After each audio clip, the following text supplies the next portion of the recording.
Madame le maire, vous êtes venue avec une grande délégation, avec tous les conseillers du maire, le cabinet du maire. Le maire est toujours là parce que vous êtes là. Dites au maire, merci. Merci. Celui qui comprend l'acte 3 de la décentralisation nous situerait, nous, au niveau du conseil départemental.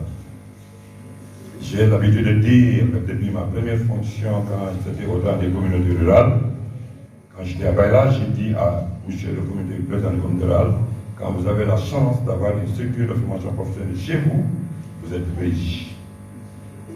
Je vais vous rappeler ce que le sous-préfet sortant, M. Ba, quand il était là, il disait, même quand nous sommes en CDD avec le préfet, il disait au préfet, monsieur le préfet, moi je suis le sous-préfet le plus riche. Le préfet lui disait pourquoi? Il lui dit, j'ai 2 structures de formation professionnelle dans mon arrondissement. Pourquoi? Quand vous revisitez exactement la politique du président de la République, Macky Sall, il ne parle presque pas, excusez-moi mes collègues, d'éducation nationale. Il ne parle que, pas d'enseignement technique aussi, il parle que de formation professionnelle et de niche d'emploi. Pourquoi?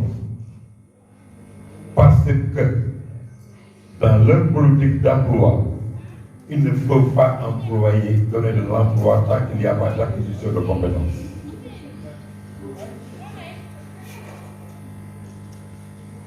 Le cycle fondamental qui détermine l'apprentissage obligatoire jusqu'à 16 ans fait passer forcément par l'enseignement général qu'après 16 ans, l'apprenant, l'élève, ne devient presque pas élève, mais devient apprenant. Quand vous revisitez aujourd'hui là où nous sommes assis, presque plus de 50% de nos élèves sont en stage. Plus de 50% de nos élèves sont en stage. Parce que dans la pédagogie, les APC, les approches par compétences, le stage est obligatoire durant le cursus scolaire. C'est pourquoi, Madame la responsable genre et métier, corps de métier, vous allez avoir la surprise.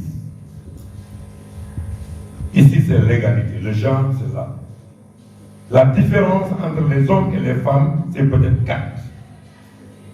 Et l'autre chose qui a existé de plus, qui va vous plaire après, il y a 3 ans, nous recevons dans les filières techniques, purement techniques, des filles. En électricité, en soudure métallique, en mécanique auto. Et c'est pour vous rappeler encore dans votre commune, vous êtes la première commune, je dis bien la première commune, à enregistrer au niveau de la région de Ziguinchor, excuse-moi, au niveau du département de Bignona, à enregistrer la première fille qui a fait des métiers techniques en électricité. C'est depuis 2006, nouvelle présidence. Et cette fille aujourd'hui est à la CDD. C'est pour vous la considérer. Elle est peut-être, si je ne me trompe, la deuxième fille, parce que moi qui vous parle, au niveau régional, c'est moi qui ai formé la première fille qui a embrassé les premiers métiers techniques en électricité à Ziguinchor, qui aujourd'hui gère l'éclairage public de Ziguinchor. C'est pour vous dire, aujourd'hui, les gens sont en train de comprendre qu'en parlant de métier, il n'y a pas un métier pour homme, il n'y a pas un métier pour femme. Un métier, c'est une acquisition de compétences qui te sert. Madame le maire, puisque vous êtes l'autorité ici, nous sommes encore quand je dis nous, monsieur le directeur des enseignants et les élèves du CFP de Sinda, pour vous dire, que les portes du centre ne sont jamais fermées et ne peuvent pas être fermées. Ne peuvent pas être fermées parce que c'est une structure de l'État où toute personne qui veut acquérir une compétence doit y entrer. Et vous dire encore que la structure de formation professionnelle est encore prête à vous accompagner. Prête à vous accompagner à réussir votre mission, parmi lesquelles vous avez les hôpitaux avec vous, vous avez les écoles, je vais les appeler comme ça, avec vous, vous avez les mosquées, je vais vous donner une petite histoire ici. C'est dans ce sens où est sorti le défi, les plans de la grande mosquée de Sindia qui est en train d'être construite. Si vous ne le savez pas, je vous le rappelle. C'est dans ce sens. J'ai l'habitude de le dire quand je le disais à mes enseignants, je le disais, c'est notre contribution à la communauté. Et ils ont eu tous les efforts pour qu'aujourd'hui, si on passe devant la mosquée, moi je suis content. J'ai dit, nous avons touché à notre. Nous avons joué notre partition dans l'arrondissement de Sindia. Madame la maire, nous sommes encore ravis. Vous avez vu ces jeunes filles défiler? C'est une symbiose de deux métiers. Moi-même, je suis habillé par la filière couture. Les enseignants sont habillés par la filière couture.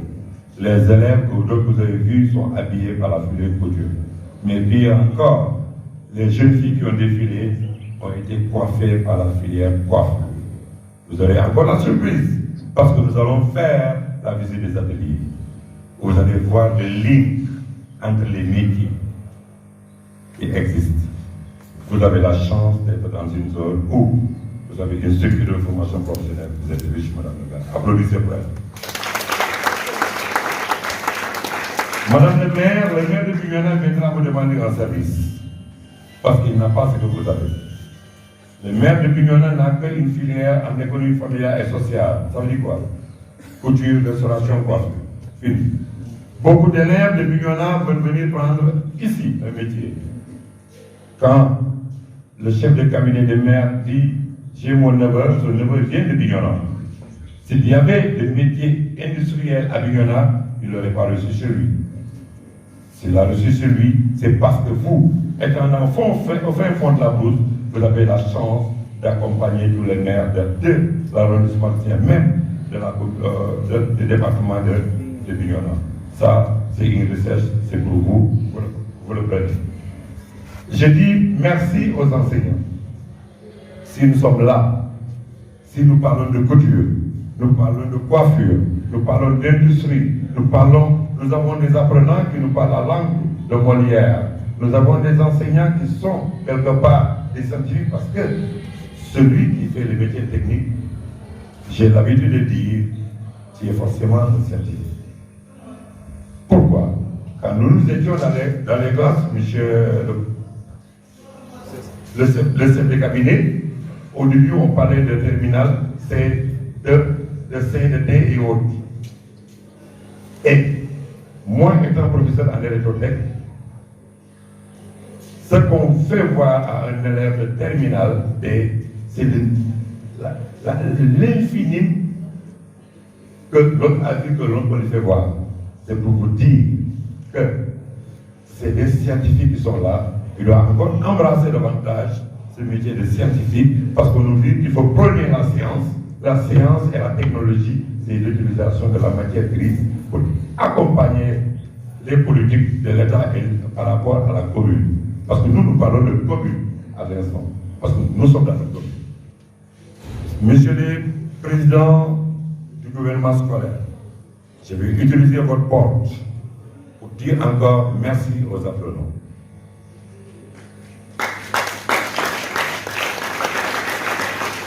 Vous avez accepté d'acquérir des compétences. C'est pourquoi nous sommes là aujourd'hui. C'est pourquoi nous avons osé organiser une journée porte ouverte pour ouvrir les portes des ateliers, permettre à vos parents d'aller voir ce que vous pouvez faire ou ce que vous êtes en train de faire. Si nous avons osé, parce que nous avons exactement, vous avez acquis des compétences qui viennent de vos formateurs. Ça, je vous en dis encore merci. moi je suis content.